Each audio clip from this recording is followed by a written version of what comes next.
ICC Vida. Viviendo en la inmensidad de un Dios amoroso. En el momento que va huyendo, tal vez por el temor, por la primicia, de huir, por el tiempo, porque no podía quedarse haciendo un altar, entonces a Jacob le pareció bien tomar la piedra que colocó de cabecera, ungirla y hacer un prototipo de altar pequeño y ponerle nombre a aquel lugar, Betel, casa de Dios. El Señor tenía que corregir eso. Ya no más altares inspirados, ahora va a ser como yo te ordeno, como yo te digo. Y por eso le manda nuevamente a Betel, aquel lugar donde le apareció el Señor. Vete allá y nuevamente haz ahora el altar. No es como te parece a ti, es como yo lo pido. Permítame traer esto a colación. A veces nosotros en nuestra vida organizamos nuestro altar, la forma de adorar a Dios, y creemos que está bien. Organizamos el tiempo y decimos así está bien, y cómo hacerlo, y así está bien. Y dejamos de lado lo que Él pidió. Ahorita vamos a aprender con la pastora qué es un verdadero altar y qué pide de nosotros, qué es lo que tenemos que obedecer y por qué no puedo hacerlo a mi manera. Jacob le pareció bien colocar una sola piedra, tal vez era de un buen tamaño, colocar aceite en ella, ungirla para separarla. Recuerde que ungir es separar y colocarla a Jehová. Y el Señor dijo, de esta manera no es. Esto tiene una forma. Así que déjame decirte, iglesia, no es a tu manera como te parece a ti. A veces hablamos y escuchamos personas que nos dicen, yo creo en Dios a mi manera. Gracias. Completar. A mi manera. Pero no es que creas a tu manera. O yo adoro a Dios a mi manera, como a mí me parece. Y no es correcto. Tengo que corregirte hoy, decirte no es como te parece. No es colocar la piedra, no es echar aceite, es como Él lo mandó. El altar trae sacrificio. Déjeme decirte que para amontonar un poco de piedras en un lugar, no estaban ahí, había que irlas a buscar. Eso no era cuestión de 1 hora, de 2 horas, de mediodía, era tiempo. Tal vez 2, 3 días se demoraran levantando un altar, hasta que conseguían piedra por piedra, iban colocando en el lugar y iban levantando un altar. Tal vez iban levantándolo y posiblemente se rodaban las piedras y había que darles un lugar exacto para que se mantuviera el altar. Eso tenía sacrificio. Ahora en el lugar del altar siempre habría sacrificio.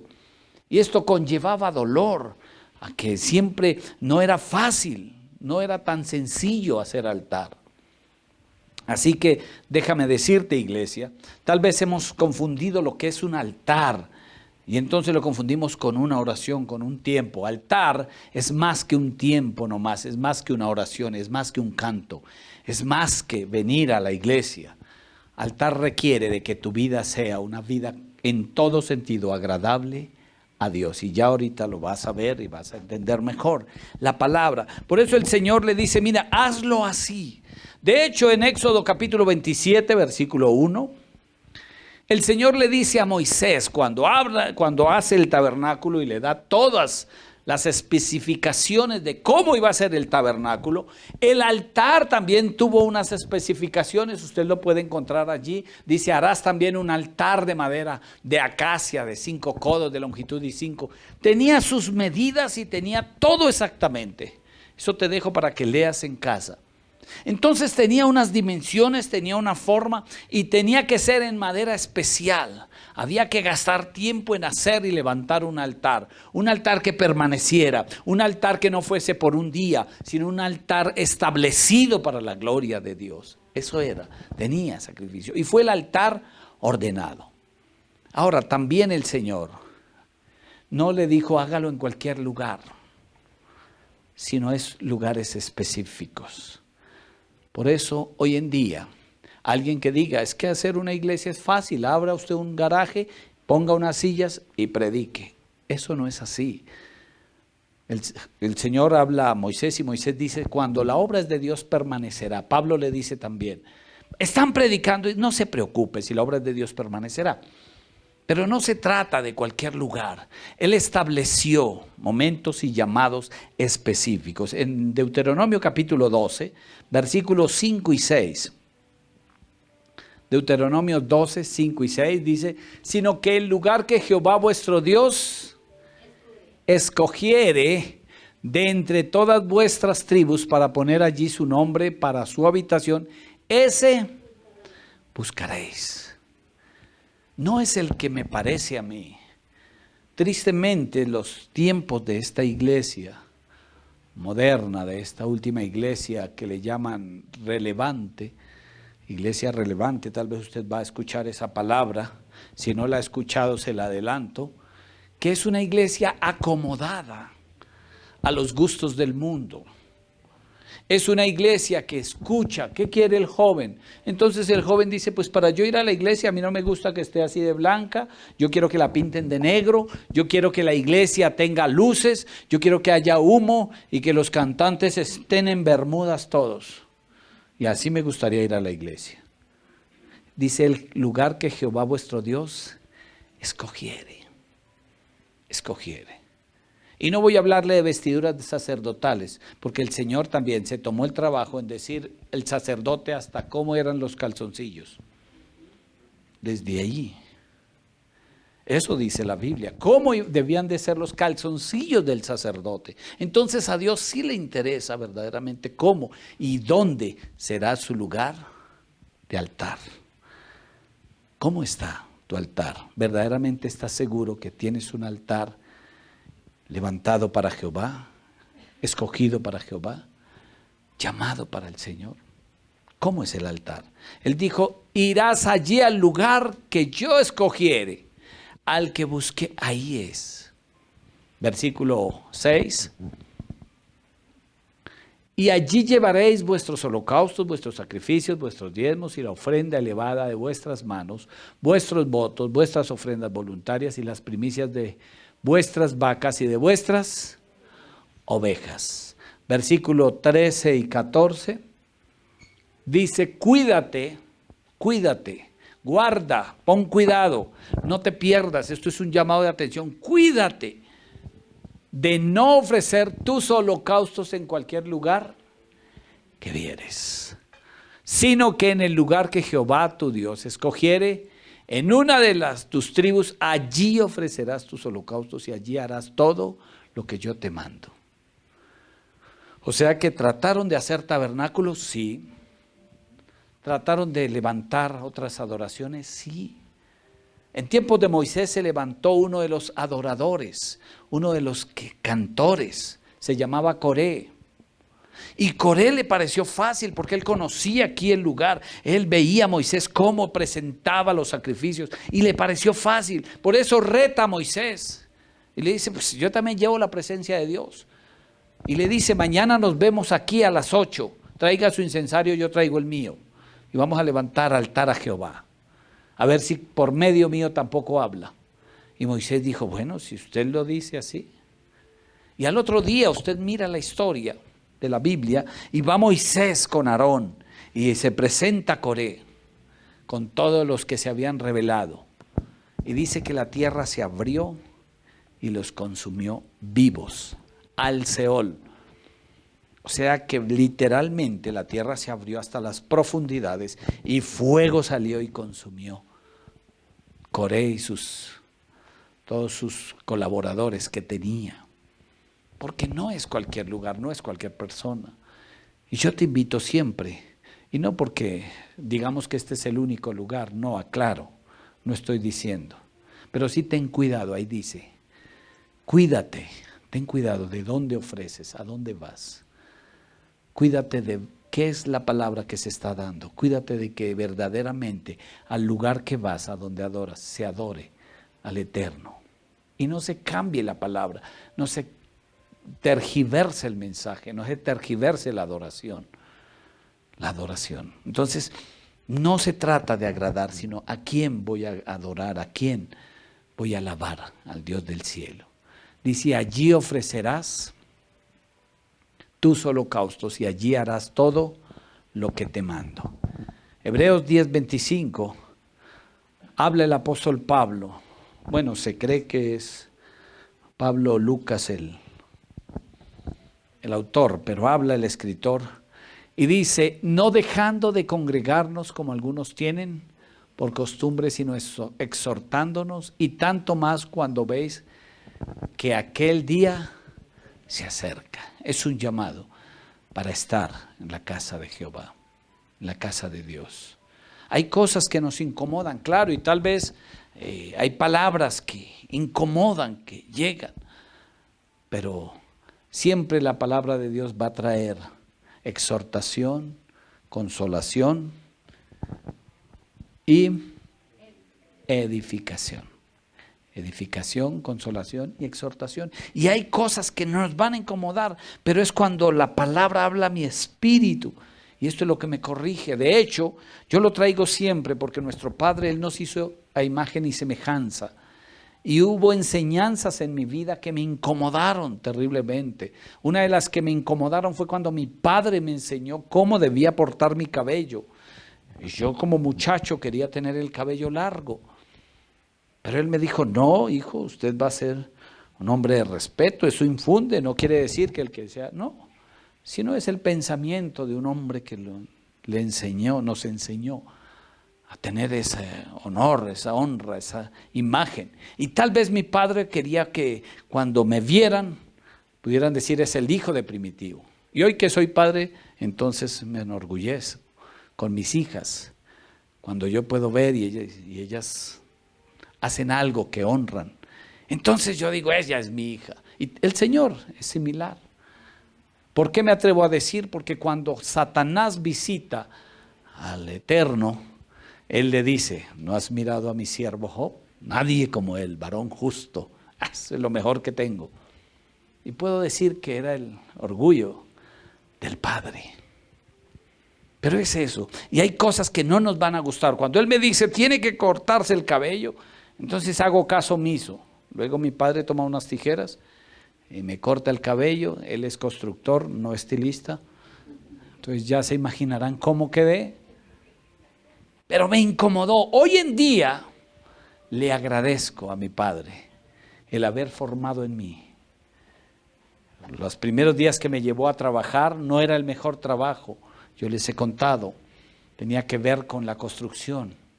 Y ver mis manos todas sangrando y raspadas y peladas. Entonces esto me llenaba como de resentimiento contra mi padre.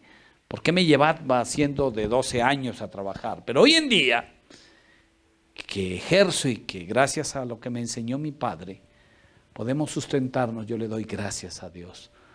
Porque fue la mejor corrección, enseñanza, disciplina y formación en la vida que tuve. Exactamente el Dios del cielo dice, cuídate de no ir a cualquier lugar. Cuídate de que la palabra a veces incomoda, pero hablará al corazón.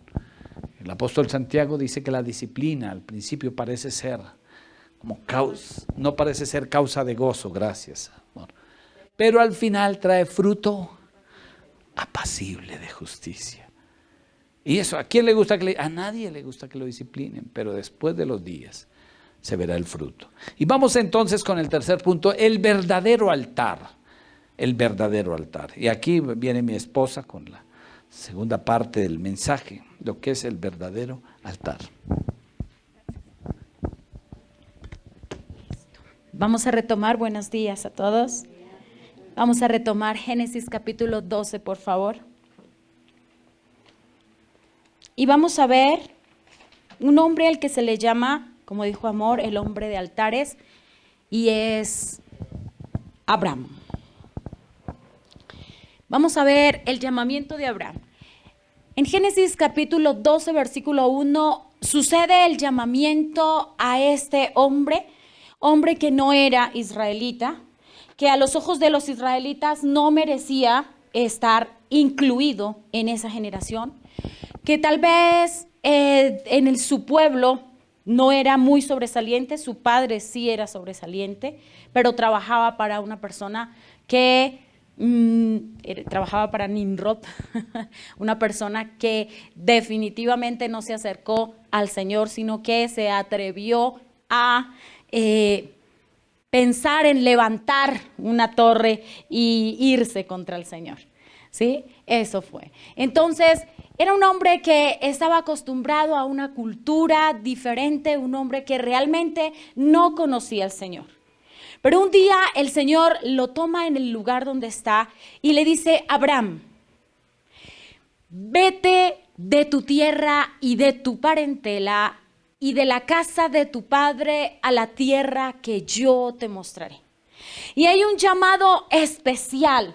Versículo 2 y versículo 3, del cual habló mi esposo, viene una bendición gigantesca. Dice que haré de ti una nación grande y te bendeciré y engrandeceré tu nombre y serás bendición. Y yo creo que a quién no le gusta esa promesa. Uy, no, que mi nombre sea engrandecido, que yo sea amada por muchos, sea buscada por muchos, que yo pueda dar abrigo o pueda dar sustento, o muchos miren que yo puedo ser, digamos, una persona especial frente a otras. Versículo 3 dice: bendeciré a los que te bendijeren y a los que te maldijeren maldeciré. Imagínense hasta dónde el Señor quiere ir con este hombre. Y serán benditas en ti todas las familias de la tierra. Desde ahí nace nuestra bendición. De hecho, a nosotros se nos llama hijos de Abraham. Hijos de Abraham. Somos hijos del Señor en Abraham.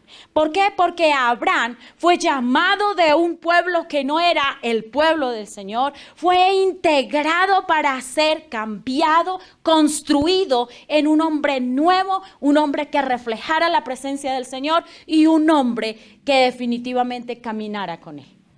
Eso fue. Pero miren, detrás de esa promesa tan grande y tan maravillosa, versículo 1 otra vez, miremos lo que el Señor le dice a este personaje Abraham. Vete de tu tierra. Es decir, de todo lo que estaba acostumbrado a ver, a hacer. De todo lo que él tenía como suyo, de lo que ya sabía cómo era, todo. Dice, también de tu parentela. Es decir, que la tierra, la parentela, es decir, la gente que estaba alrededor de él, también tenía que abandonarla. Que las costumbres, tal vez lo que hablaba, tal vez el método en que ofrecía o en que hacía las cosas no era el correcto. Entonces el Señor dice, empieza a salir de todo eso. Después dice, a algo más allá, vete de la casa de tu padre. Es decir, que a veces, cuando queremos servir al Señor, aún tenemos que alejarnos de las personas que amamos. Aún tenemos que alejarnos de las personas que amamos. ¿Por qué? Porque ellas mismas serán tropiezo para nosotros mientras no estén con nosotros en el mismo espíritu, mientras no conozcan al Señor. Y dice, y de la casa de tu padre, ¿a dónde? A la tierra que yo te mostraré. Esta palabra vete en hebreo se escribe lej leja. Vete tiene dos significados. En el hebreo no es tan rico en significados como el español. Para nombrar una cosa nosotros podemos decir muchas palabras, pero el hebreo no, el hebreo es un idioma más cerrado, más escaso de sinónimos. ¿Sí? Entonces, ese es un idioma que tiene un simbolismo, un significado, y eso es. Entonces, una sola palabra muchas veces encierra el significado de una cosa gigantesca. Por ejemplo, Bereshit es Génesis. En hebreo, Bereshit significa o quiere decir Génesis en la Biblia de nosotros, ¿sí? Nosotros vemos Génesis, es el primer libro, ellos Bereshit. Bereshit entonces viene de una composición, ¿sí? Donde Ben es hijo, pero Reshit es principio. Y también significa casa. Entonces, cuando se compacta la palabra, se da el sentido a todo lo que quiere decir, ¿sí? Es el principio de todo, es la casa, es el nacimiento de la casa. ¿De dónde? De la generación humana, ¿sí? Y asimismo entonces es esta palabra, vete. Lej leja. Lej leja tiene dos significados. El primero, vete de ti mismo. Cuando el Señor llama a Abraham, le dice, lo primero, vete de ti mismo. ¿Y qué comprendemos por vete de ti mismo? Vete de lo que eres tú, de tus costumbres, de tu forma de hablar, de tu raciocinio, de la forma en que haces las cosas, de tus pensamientos, de tus acciones y de todo lo que corresponde y lo que has aprendido desde el vientre de tu madre hasta este momento. Si el Señor hoy te dijera, lej leja, ¿cuántos de nosotros estaríamos dispuestos a salir de nosotros mismos? Pues es lo que pide el Señor. A olvidar que somos encasillados en un pensamiento, en unos conocimientos recibidos, que hasta aquí, no sé cuántos años tenga usted, yo tengo 47 años. Durante 47 años yo he recibido conocimientos, he recibido muchas cosas, y a través de las circunstancias de mi vida, también unas buenas, unas malas, he aprendido a ver las cosas y a juzgar de una manera.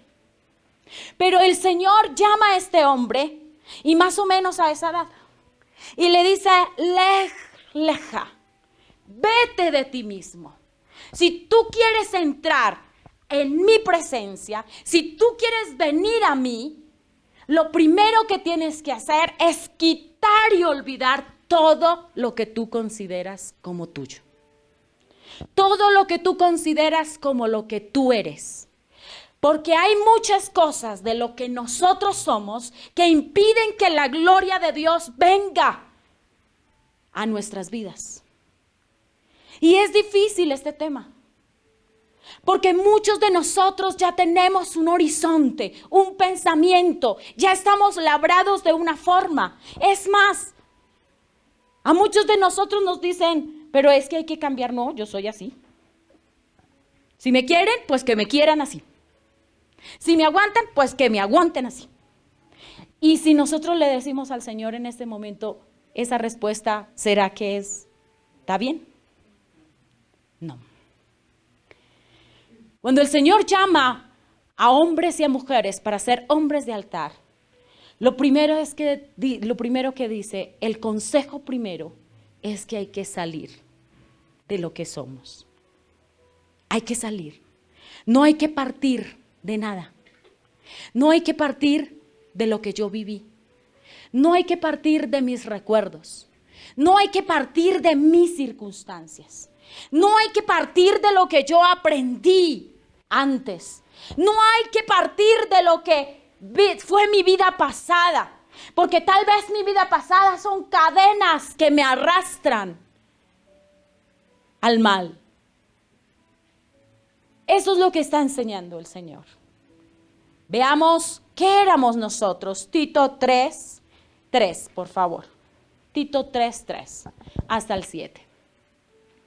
Bueno, el 2, vamos a leerlo. Dice que a nadie difamen, que no sean pendencieros. Está hablando el Señor de lo que no debemos ser, sino amables, mostrando con toda mansedumbre para con todos los hombres. Versículo 3.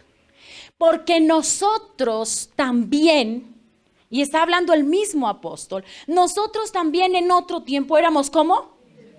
Insensatos. ¿Quién no fue insensato? Todavía lo somos. Por el simple hecho de ser hombres mortales, somos insensatos. Porque si no tenemos el pensamiento del Señor en nuestro corazón, no juzgamos correctamente las cosas. Entonces somos insensatos. ¿Qué más somos? Rebeldes. ¿Cómo estábamos? Extraviados. Es decir, que nuestro camino iba por un buen sendero. No iba por un buen sendero. Estábamos extraviados. ¿Extraviados de qué? De su amor, de su bondad, de su conocimiento, de estar bajo el abrigo de Él. Dice luego que éramos esclavos de qué? De nuestras concupiscencias y de deleites diversos. ¿Qué quiere decir concupiscencias? Porque tal vez alguno no lo sabe. Concupiscencias es un deseo desordenado del corazón de cualquier área, en cualquier área. Podemos llamarle en este momento concupiscencias, no a cosas que sean tan, digamos, tan revelantes, reveladoras se dice, tan reveladoras, como pecados que ya podemos juzgar y eso está mal. No, por ejemplo, ¿cuánto tiempo le dedicamos a las redes?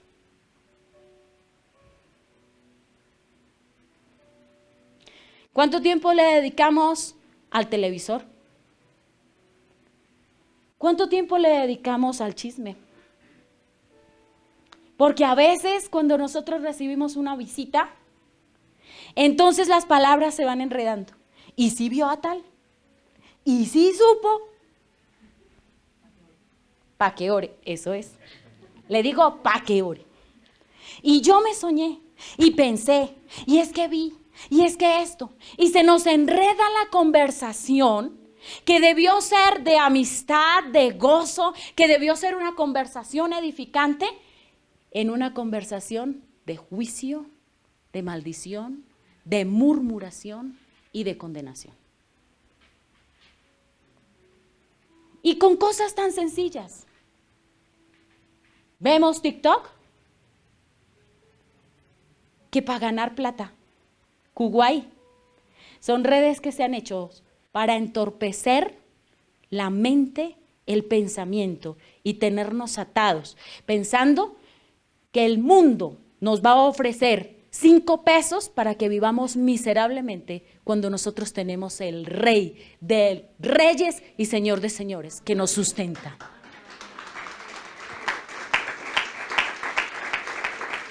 ¿Y quién de nosotros no ha caído?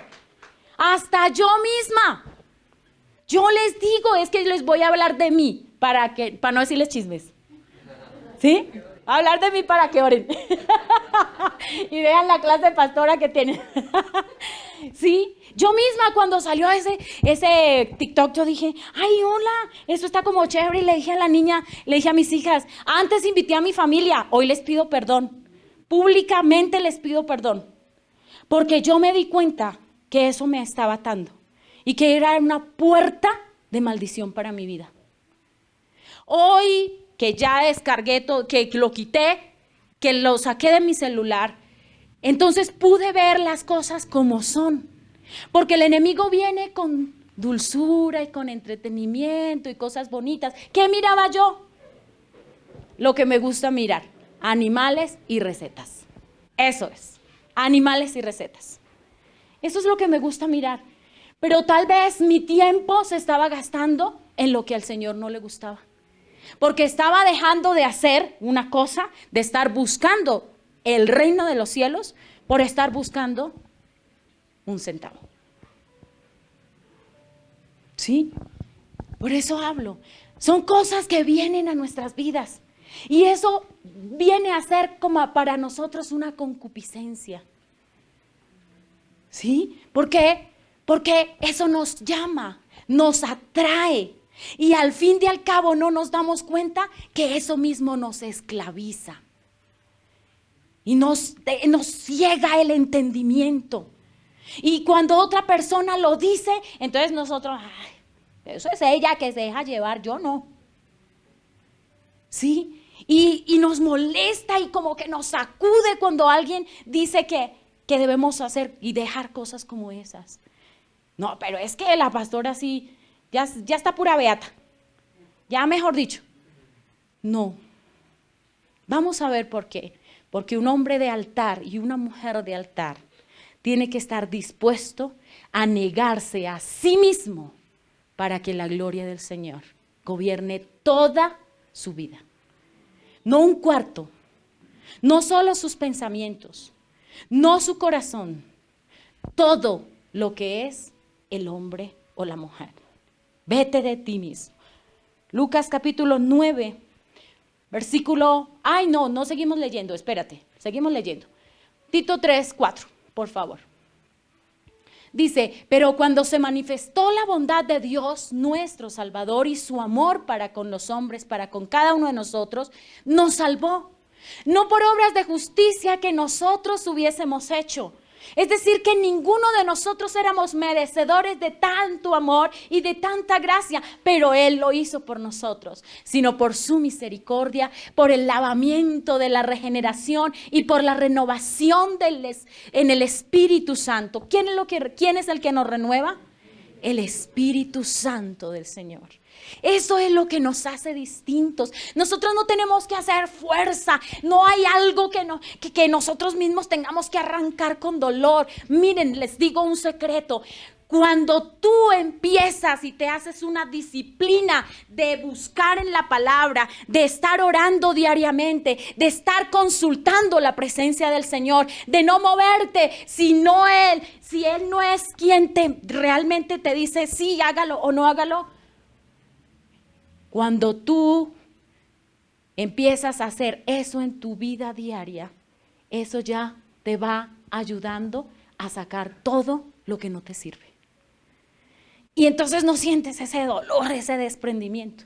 Entonces ya puedes mirar tu celular. Esto no me sirve, esto no me sirve, esto no me sirve. Listo. Ya puedes mirar el televisor. Este programa no, serie o estos capítulos no me sirven.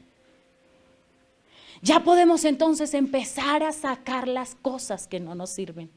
¿Pero por qué? Porque el Espíritu de Dios está en cada uno de nosotros. Versículo 6, el cual derramó en nosotros abundantemente por Jesucristo nuestro Salvador. Fue Él mismo, para que justificados por su gracia, viniésemos a ser herederos conforme a la esperanza de la vida eterna. ¿Justificados por la gracia de quién? De Dios. Viniésemos a ser llamados herederos del Señor. No lo merecíamos, pero solamente por su amor y por su gracia, ahora venimos a ser injertados en ese olivo natural. Y ahora venimos a ser herederos del Señor. Esto es lo primero que el Señor le dice a Abraham. Luego lo segundo, Lech Lecha, significa vete hacia ti mismo.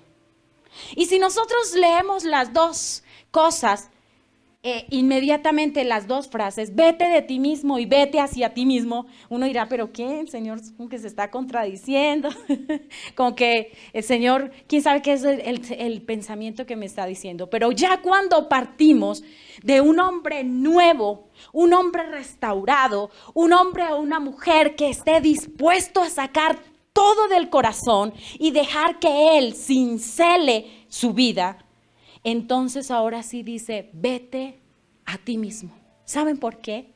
Porque a veces las cosas que el enemigo, que las circunstancias, que las mismas personas han dejado en nosotros, nos obstaculizan para que nosotros mismos veamos lo que el Señor quiere de nosotros mismos. ¿Cuál fue el propósito para que Él nos hiciera? Nada se sale de su voluntad. Y ninguno de nosotros fuimos simplemente hechos para estar en la tierra y listo, ya un tiempo y ya, se acabó. No, cada uno de nosotros fue pensado, cada uno de nosotros fue amado. Y si no fuimos amados por nuestros padres, aún el Padre Celestial sí nos amó. Porque por eso estamos en este lugar. Eso es. Ahora, dice, vete hacia ti mismo. ¿Qué significa? Encontrar mi propósito. No partiendo de lo que yo era antes, sino partiendo de lo que el Señor puso en cada una de nuestras vidas. Ahí entonces sucede algo maravilloso y sobrenatural. Dice, volvemos a Génesis, dice Abraham. El nombre primero es Abraham, pero luego el Señor, más adelante podemos ver el capítulo 4, yo creo que, mira el primer versículo, a ver, no tenía ese anotado. ¿Cómo se refiere después el Señor a Abraham? Dice, no será tu nombre Abraham, sino ahora tu nombre será Abraham. O Abraham, para nosotros la H es muda, ¿cierto? Entonces, será tu nombre Abraham. ¿Qué le colocó? Una H. Para nosotros la H, para el alefato hebreo, la letra Hei. Y esa letra Hei tiene un significado muy bueno. Esa letra significa viento, un soplo. Eso es lo que significa, un suspiro. Eso es lo que significa esta letra H. Muy bien, gracias, Juanquita. Dice, y no se llamará más tu nombre Abraham, sino que será tu nombre Abraham, porque te he puesto por padre de muchedumbres. Abraham significa padre de muchedumbres. Ese es el primer significado. Pero cuando vemos cómo está compuesto el nombre, vemos que el Señor incluye una H en la mitad del nombre. Y esa H, al simbolizar un suspiro, un viento, un soplo, ¿qué quería decir? Que el Señor tuvo que tomar un hombre y tuvo que soplar de su mismo aliento, aliento de vida. Aliento de vida dentro de sí. El aliento no del mundo, no de las cosas naturales, no de las cosas mortales que podemos ver, sino el aliento que viene de aquel que hizo los cielos y la tierra. Un ser inmortal que está sobre todas las cosas hechas. Él mismo se tomó el trabajo de formar a Abraham. Él mismo se tomó el trabajo de llamarlo, y cuando ese hombre respondió a su llamado, entonces él mismo se tomó el trabajo durante años de formarlo como él quiso. Ahora, Abraham cometió errores, y bastante graves. Errores que hoy están trascendiendo en la guerra contra Israel. Vemos lo que está pasando de Siria contra Israel, ¿cierto? Que Israel... Vemos también el nuevo presidente o primer ministro, no sé cómo se llame allá, del pueblo del Islam. Dice que subió al mandato el hombre más sangriento de esta época. No, el que está sobre el ayatolá. Es el que ahorita tomó el mandato del país. Por eso, en este momento, Israel, desde aquí en adelante, a partir de esto, él ya va a responder a todas las cosas que vengan contra ellos. Porque solo el hecho de que ese hombre haya subido, ya está Israel en peligro. Porque él quiere acabar con Israel. Entonces, ¿y de dónde vino eso? De un error gravísimo que cometió Abraham. Tomó a Agar, la sierva de Sara, por su mujer, y tuvo un hijo con ella. ¿Cuál es la pelea? Ellos dicen que el primogénito es el de Agar y no el que tuvo con Sara, Abraham. Y que por eso el pueblo bendecido es... Todas las, ya no se sabe, Sirio ya está regado por todo el Medio Oriente, todos los que están alrededor de ellos. Ellos pelean algo que sí es, o sea, si nosotros los vemos con ojos naturales, sí, él nació primero, Ismael nació primero, ellos tienen la legitimidad, pero como Agar era una sierva, no era el hijo legítimo. Al que el Señor le dio la bendición fue a Abraham y a Saraí. Y vemos que Saraí, su nombre después también se le cambió a Sara. Esa es otra historia, bien interesante, pero se asemeja a lo que les estoy hablando. Entonces viene el Señor y transforma a este hombre, Abraham. Y a través de esos errores y a través de esos pecados, porque nosotros lo podemos llamar errores en este momento para no juzgarlo tan fuerte, ¿cierto? Y de pronto para que cuando nos juzguen a nosotros también digan, ay, los errores de la pastora. No, hablemoslo como es, el pecado. Así es, el pecado. Entonces, a pesar de que este hombre cometió varios pecados, Como el de también decir que su esposa era su hermana, ¿cierto? Y por eso fue echado de la tierra de Egipto. A pesar de que cometió esos pecados, el Señor lo transforma y esos pecados y ese pago y ese sacrificio y ese dolor, en todas esas circunstancias el Señor estuvo con él y él se encontró a sí mismo. Entonces vemos que este vete hacia ti mismo le ayuda a Abraham a encontrar el propósito de él. Miren lo que dice Génesis 12:1, la última parte. A la tierra que te mostraré. ¿Le mostró la tierra inmediatamente? No. ¿Sabía para dónde iba a caminar? No. ¿Conocía la cultura? ¿Conocía el lugar geográfico? ¿Conocía las cosas que iba a ver allá?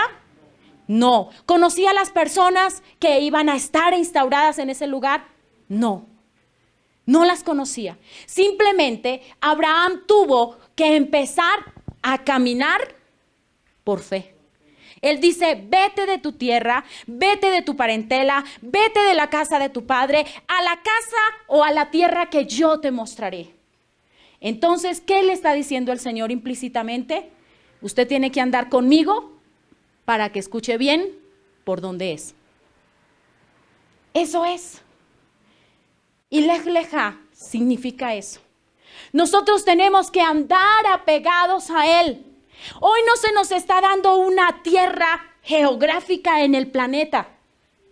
Hoy se nos está diciendo, el Señor lo ha dicho a cada uno de nosotros, que no tenemos una patria natural, que nuestra ciudadanía es celestial, que vamos a morar con Él por la eternidad. No sabemos a dónde vamos, no conocemos qué hay en la eternidad, no sabemos. El Señor escribe que hay mar de cristal, que el piso y todas las paredes son de oro. Él describe algunas cosas de esa ciudad hermosa, pero nosotros no sabemos qué nos encontraremos allá. Y así mismo como Él llama a Abraham, Él llama a nuestras vidas a cada uno de nosotros. No sé en qué proceso vamos. Si vamos en el proceso de vete de ti mismo, o vamos ya en el proceso de vete hacia ti mismo. Es diferente. No sé en dónde estamos caminando, pero lo que sí sé es que el Señor le ha llamado a cada uno de ustedes. Y cada uno de ustedes tiene ese llamamiento. Ahora, había una promesa, Canaán, la tierra prometida. Y Abraham aprende a caminar por fe. Y es llamado el padre de la fe. Ahora, miremos otros. Pedro era pescador cuando el Señor le llamó, ¿cierto? Él estaba pescando, el apóstol Pedro. Pero luego el Señor, después de su llamamiento, ¿qué le dice? Yo te haré pescador de hombres. Es decir, utilizó lo que había puesto en él y la gracia y el saber, pero ya no de la forma que él quería, sino de otra forma. Miremos otro, Pablo. Pablo, cuando el Señor le llamó, hacía carpas. Eso era lo que hacía para su sostenimiento. Y en sus ratos libres iba y mataba a cristianos. Perseguía a los cristianos, eso era. Pero ¿qué se vuelve después? Después del llamamiento de Pablo, Pablo empieza a hacer carpas santas, instaura iglesias en Éfeso, en Laodicea, en Esmirna, en Corinto. Empieza el Señor a utilizar su gracia. Y esa fe tan grande con la que antes mató a las otras personas, esa misma fe le ayudó a él a sostenerse en la misma cárcel hasta el último día. Y escribir desde la misma cárcel: yo no quiero que ustedes lloren por mí, porque estoy aquí encerrado. Yo estoy aquí encerrado físicamente, pero espiritualmente, dice él, que se siente libre porque la presencia del Señor está con él. Pero hoy pasa a veces al revés. Físicamente estamos libres, pero emocional, social y en otras circunstancias nos sentimos encerrados, encadenados, en prisiones. Juan, el llamamiento de Juan, un muchacho, el más joven de todos los discípulos. Cuando el Señor le llama, estaba remendando redes, porque él ayudaba también a la pesca. Estaba remendando las redes. Pero su llamamiento fue tan grande y tan maravilloso que después del proceso, él escribe el libro de Apocalipsis. Y el libro de Apocalipsis describe a la iglesia y al pueblo de Dios remendado en la presencia del Señor. Él lo hizo así con cada una de las personas. Muy bien. Para nosotros entrar a ser hombres y mujeres de altar y dejar que el altar realmente esté en nuestras vidas, vemos, ya no necesitamos un altar físico, no de piedras, no ofrecer sacrificio. Dice Romanos capítulo 12, versículos 1 y 2.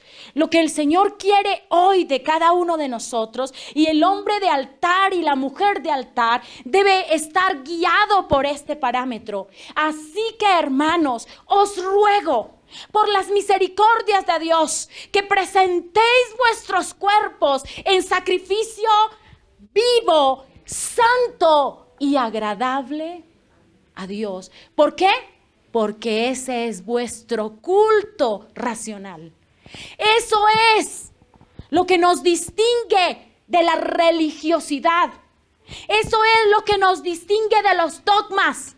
Eso es lo que nos quita o nos distingue o hace una brecha entre nosotros de aquellos que simplemente le siguen, como Amor dijo, como quiero. Yo conozco a Dios y le sirvo como quiero, a mi manera. Pues no, el Señor no acepta que nosotros le sirvamos a la manera que nosotros queramos. Aquí dice la forma de hacerlo. Versículo 2, miremos cómo es. No os conforméis a este siglo, es decir, a estos pensamientos, a estas cosas que estamos viviendo, a este sistema que está moviendo el mundo entero. No nos conformemos a este sistema, sino que ¿qué? Sino transformaos por medio de la renovación de vuestro entendimiento.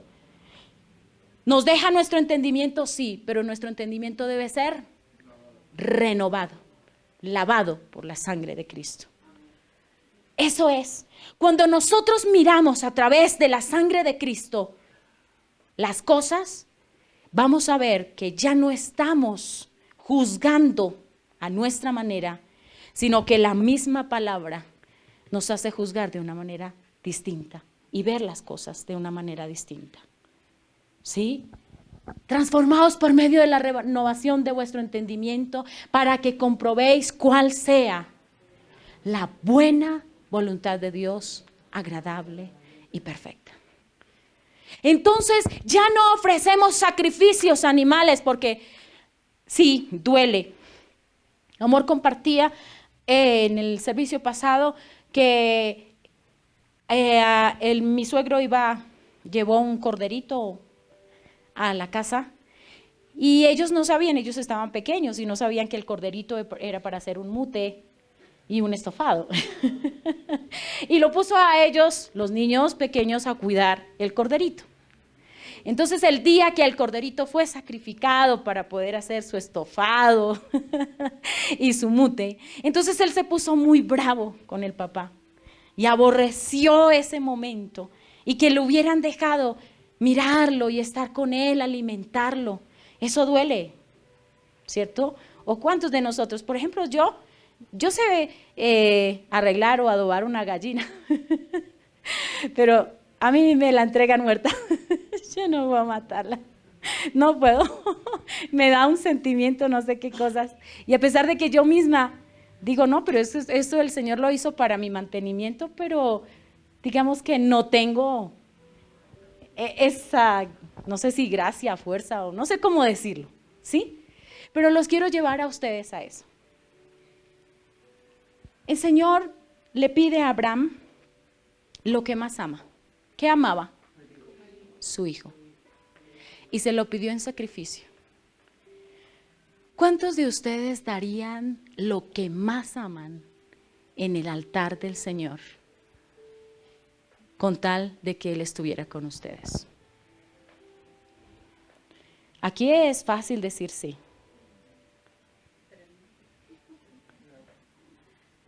Exacto, es tremendo. Aquí es fácil decirlo, porque es que del dicho al hecho hay mucho trecho, y eso es verdad, ¿cierto? A veces leemos los capítulos en la Biblia y uno dice, uy, y pasa y ya. Pero ¿qué tal estar en esa circunstancia? Yo misma lo he dicho. Yo misma he visto a mis 3 hijas en el momento de la muerte. Y a cada una tuve que entregárselas al Señor.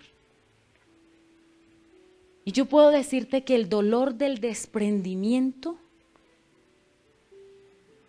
es demasiado grande. Y que tiende uno a culpar al Señor y a volverse contra Él. Por no sentir su abrazo. Por no sentir que Él me ayuda. Por no sentir que Él me hace cuando yo más lo necesito. Sí, uno tiende a hacerlo. Pero el Señor lleva a Abraham a través de todo y pide su hijo en el altar. Hoy ya no nos va a pedir nuestros hijos. Eso es motivo de alegría, porque esto se pone tenso. Si ustedes me dijeran a mí, ¿cuál de las 3 entrego? Yo creo que es más fácil que me lleven a mí, ¿sí? Porque no estoy dispuesta a renunciar a ninguna de mis hijas, aunque sé que mis hijas no son mías, son de Él. Pero ¿qué padre está preparado para enterrar a sus hijos? No. Es más, ese dolor ni siquiera tiene nombre. Si pierdo a mi esposo, entonces yo me llamo viuda. Si pierdo a mis padres, aquí están los 2, me llamo huérfana. Pero si pierdo a mis hijas, no hay nombre para ese dolor. No es lo natural. Lo natural es que los hijos entierren a los padres, ¿cierto? Pero hay cosas que se salen de lo natural. Y hay cosas que nosotros, a pesar de que a veces no estamos de acuerdo, el Señor nos pide. Y hay cosas que tenemos que dejar. Y hay cosas que el Señor dice, yo te quiero cambiar y te hice un llamamiento, pero esto no me sirve. Hoy yo quiero que tú busques en tu corazón. Y mi posición es difícil, porque que alguien me diga a mí que busque lo que no me sirve, a ver, ¿qué tan santa es? No, el llamamiento es para todos nosotros. Busquemos. Hay cosas que nosotros vemos superficiales. Tal vez la falta de perdón. Tal vez las palabras, las groserías, truanerías, dice la palabra. Tal vez las conversaciones que nos llevan a dobles pensamientos. Tal vez nuestras amistades. Tal vez las personas que amamos. No sé. Pero hoy es tiempo. Y hoy el Señor quiere que reflexionemos acerca de eso. Encuéntrate a ti mismo. Encuentra el llamamiento del Señor dentro de ti. Él te hizo especialmente para eso. Entonces, lo primero que hay que hacer para un hombre y una mujer de altar es arrepentimiento. Joel capítulo 2, versículo 17. Habla de cómo la iglesia puede levantar un altar verdadero delante del Señor. Dice, entre la entrada, allá está la entrada, allá están las puertas de vidrio. Y el altar, nosotros hemos denominado esto como un altar, porque es donde se ofrecen los sacrificios de adoración, de alabanza, ¿cierto? Dice, entre la entrada y el altar, lloren los santos, los sacerdotes del Señor. ¿Y quiénes son ellos? Todos nosotros, todos. Lloren los sacerdotes ministros de Jehová y digan, Él mismo nos enseña por lo que hay que orar. Perdona, oh Yahweh, a tu pueblo, y no entregues al oprobio tu heredad para que las naciones se enseñoreen de ella, porque ¿qué han de decir entre los pueblos? ¿Dónde está su Dios? ¿Han escuchado esa pregunta alguna vez? ¿Se han sentido tristes, humillados, han perdido todo? Yo he pasado por algunas de esas circunstancias, creo que todas, pero bueno. Y cuando he perdido todo y estoy desanimada, triste, angustiada por perderlo todo y por quedarme en la física calle con mi esposo y mi primera hija, alguien vino y me dijo, ¿y dónde está su Dios? ¿No se la pasa todos los días allá en la iglesia? ¿Dónde está? ¿Qué es lo que predica? Porque yo ya predicaba en ese entonces. ¿Qué es lo que predica? ¿Cuál es la fe que tiene? ¿No han escuchado alguna vez eso? Yo sí la he escuchado. Cuando he estado al borde de la muerte, yo misma, el enemigo mismo ha venido a reclamar mi vida. Y también me ha dicho lo mismo. Y lo he sentido y lo he pensado y me he desanimado. Pero ahí es donde dice el Señor, tengan confianza. No son ustedes. No es por sus obras. No es con su fuerza. No es con su espada. Dice el libro, es con mi espíritu, dice el Señor. Y ahí es donde vuelve el alma al cuerpo. Es donde puedo ver que aunque haya perdido todo, el Señor a su tiempo volverá a darme todo lo que necesito. Es cuando he perdido la noción del tiempo por la enfermedad y por estar en una cama. El Señor, tengo la confianza allí de que si el Señor me lleva, estaré en su presencia y estaré mejor. Pero mientras esté aquí, su promesa dijo, estaré con vosotros hasta el fin del mundo. Todos los días hasta el fin del mundo. Entonces, ¿por qué desconfiamos? ¿Por qué a veces la iglesia entra en esa crisis? ¿Por qué entró en esa crisis emocional de estar temiendo a un virus? ¿Por qué entró en la crisis emocional de encerrarnos y de enfrascarnos, de ya no poder darnos la mano, de no poder abrazar? ¿Cómo se ministra la presencia del Señor? A través de un abrazo. Puede ser que hay algunos de ustedes que no les guste que sean abrazados. Pero a mí me gusta que me abracen cuando estoy triste, cuando estoy alegre, cuando estoy llorando, cuando tengo rabia. En todas las áreas, porque eso ministra mi vida. Porque puedo sentir el amor a través de la otra persona. Pero hoy la iglesia se ha enfriado, porque todas las cosas que nos están imponiendo, todas las cosas que se están viendo, están haciendo que el amor se enfríe. ¿Por qué no vernos con nuestros familiares? ¿Por qué no pasar tiempo con sus padres? Con sus hermanos mientras los tienen. Después, cuando mueran, ir a llorar a una loza fría. Yo lo quería. Hoy es tiempo de hacer todas las cosas, de disfrutar. Hoy es tiempo de movernos en eso. Todavía podemos hacerlo. Todavía ustedes pueden prestar sus brazos al Señor para que otra persona llore y sea levantada en sus brazos. Todavía no temamos por las cosas que nos dicen. Mire, yo les digo, el Señor nos llama el día que es, no nos llama en la víspera. Y si nosotros nos llama por un virus, porque hay un terremoto, porque no sé qué venga, en ese momento es el justo y el preciso. Lo único que tenemos que hacer es estar presentes y mantener nuestro altar encendido. Eso es lo que tenemos que hacer. Que haya arrepentimiento en nuestras vidas. Que digamos, Señor, te necesito.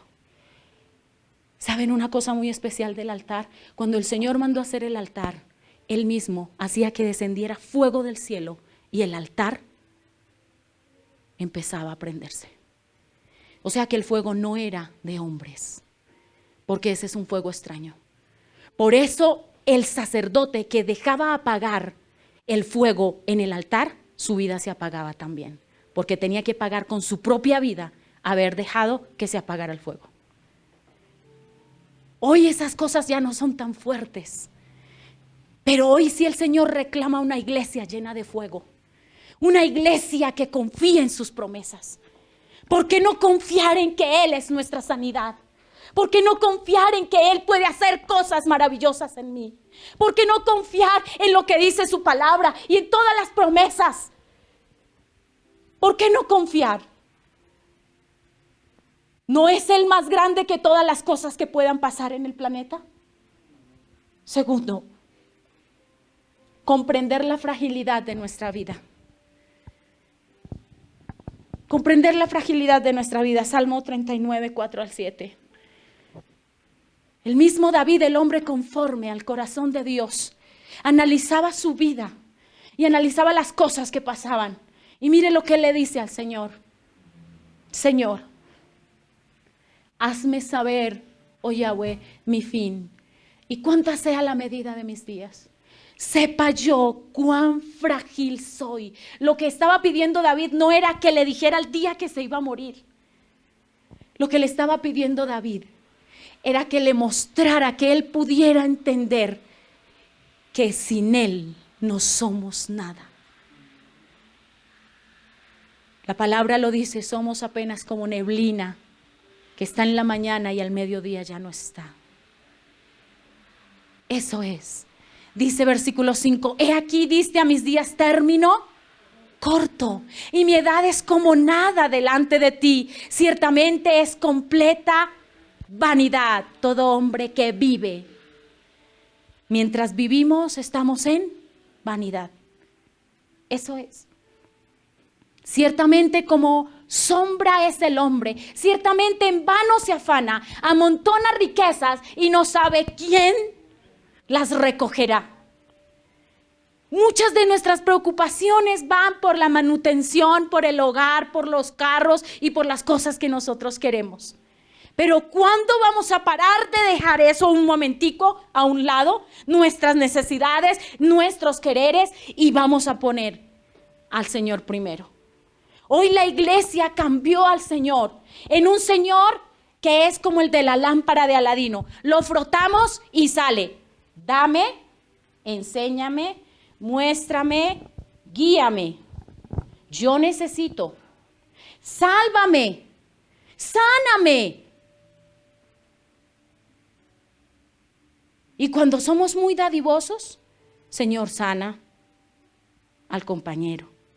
Bendice a mis amigos.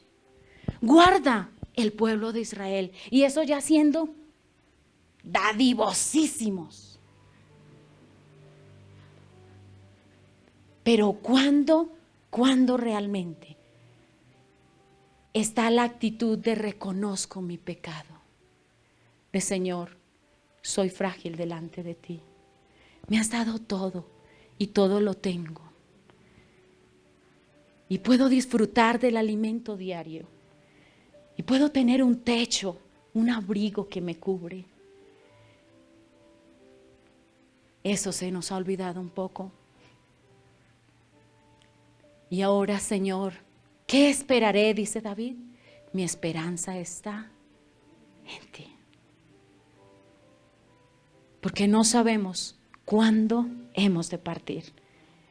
Tercero, vivir en el Espíritu. Romanos capítulo 8, para que lo lea en su casa, pero vamos a leer 3 textos. 8, 6. Porque el ocuparse de la carne es ¿qué? Muerte. Pero el ocuparse del Espíritu del Señor es vida y paz. Versículo 13. Porque si vivís conforme a la carne, moriréis. Mas si por el Espíritu hacéis morir las obras de la carne, lo que yo quiero, entonces viviréis. Versículo 28. Y sabemos que a los que aman a Dios, todas las cosas les ayudan para bien. Esto es, a los que conforme a su propósito son llamados. ¿Cuántos de ustedes son llamados conforme al propósito de Dios? Amén, todos. Y nuestros hijos, aunque estén en nuestro vientre, ya fueron llamados. Porque el Señor dice que se acuerda en bendición hasta 1000 generaciones desde mi vientre hacia adelante. Entonces ellos también ya están llamados.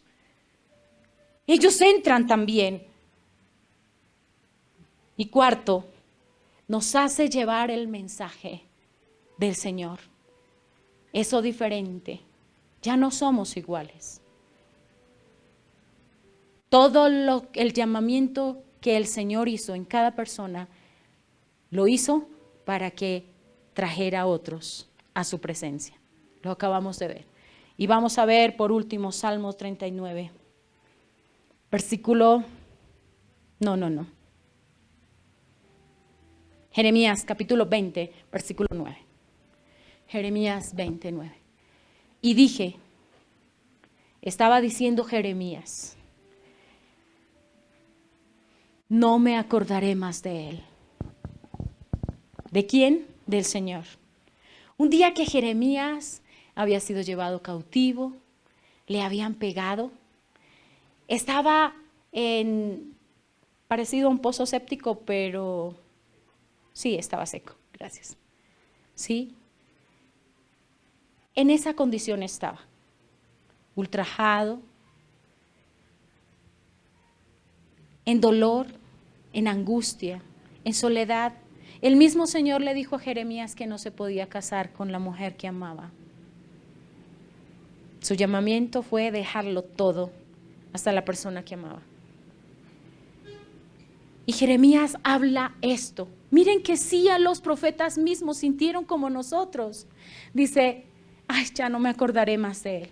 Es decir, me voy a tomar un descanso. ¿Cuántos de ustedes han dicho que me voy a tomar un descanso en el Señor? Yo les quiero decir, esos descansitos son peligrosísimos. No los hagan. Por favor, nunca descanse de la presencia del Señor. Eso está mal. Dice, ni hablaré más en su nombre. Era un profeta. Lo que el Señor le daba para que hablara era para que lo hablara en nombre de Él y para que fuera de parte del Señor. ¿Cuántos de nosotros nos hemos callado palabra que alguna vez sentimos dársela a otro? Yo misma lo he hecho. Por temor a la otra persona, porque con mis ojos y mis sentimientos no veo el ambiente perfecto para hacerlo y lo hago. Y muchas veces he tenido que arrepentir. Dice, no obstante, había en mi corazón como un fuego ardiente, metido entre mis huesos. Traté de sufrirlo, pero no pude. La pregunta es, ¿cuántos de todos nosotros amamos al Señor de esta manera? Con un fuego tan ardiente que a pesar de las circunstancias que vivamos, volvemos a Él, aunque a veces volvamos perniquebrados, aunque a veces volvamos asolados y tristes. El profeta lo dijo, y tenemos derecho a sentir todos los sentimientos que queramos. Pero ¿sabes a lo que no tienes derecho, iglesia? No tienes derecho a que el fuego del altar se apague en tu vida. Por eso te digo, no descanses de Él. Nunca digas, me voy a tomar un tiempo. Porque cuando dices, me voy a tomar un tiempo, el enemigo viene y te hace trizas. Yo lo he experimentado. Hoy te pido, por favor, cierra tus ojos donde estás.